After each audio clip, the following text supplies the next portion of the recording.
Good morning. Good morning. Good morning. It's Ken at 10. How are you today? It's Saturday, the longest day of the year. Can you believe that already? Seems weird, doesn't it? It gets darker from here.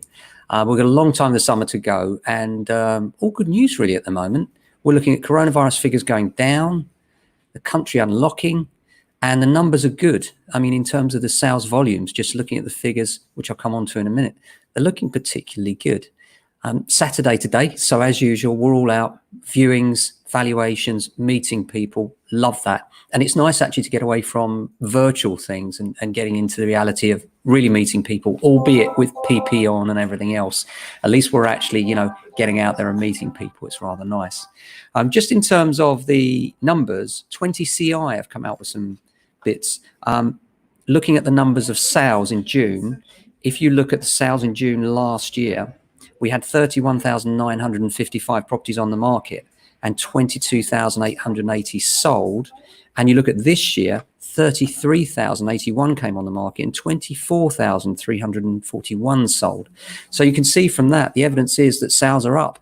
It's not just a rumor, it's true. We're experiencing locally good demand, and generally across the country, it's quite busy, which is a bit of a surprise, really. A lot of us were wondering how it would be, and for sure, there's volume out there. It's not just about, we thought that there would be restricted numbers, but it seems that sellers are back, buyers are back, and confidence is back already, which is good news to the market in general.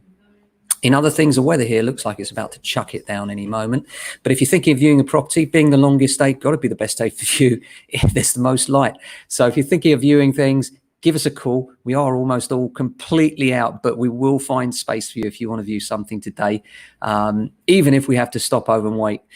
So do give us a call. And first-time buyers, there was a report in the paper this week about first-time buyers saying that some of the 95% deals have been pulled. But the good news is there are still several first-time buyer deals at 95%, which is great news for first-time buyers. The fact that you can get away with a 5% deposit in today's market is a bit of a surprise for me. Aside from that coronavirus clause, this is something that's becoming more common in sales now. Since coronavirus, there are clauses inserted after exchange of contracts so that buyers and sellers can delay completion or indeed even pull out. And this is something that will continue, no doubt, for some time now. And it's an interesting development, and I hope it's one that's not abused, because technically buyers could pull out, sellers could pull out, and certainly completion can be delayed under coronavirus clauses. So far, we've had one coronavirus clause invoked, and it worked out very well. Both sides agreed. The completion date was moved. But it certainly does change things slightly. And commercial, I was reading about commercial today. I'm glad I'm in residential. Commercial, most landlords on commercial properties are not receiving their rent right now. It really is a bloodbath out there, particularly with the corporate tenants in the city. That's why you're seeing these large department stores closed down. Landlords are struggling. And not that I think you should necessarily shed a tear for them, but I think what it goes to show is the underlying strength of the residential market versus the commercial market right now. Certainly, we found that the vast majority of people are paying, and the vast majority of tenancies are still successful, even in light of COVID. And the other thing is, looking around, it seems to me that we've had a lot of time now for lockdown. Those that have been furloughed, many of them have more money in their pockets than they've had in the past.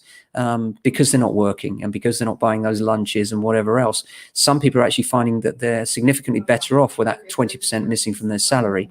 And others that are working are finding that because they've had nothing to spend it on, they've got surplus cash.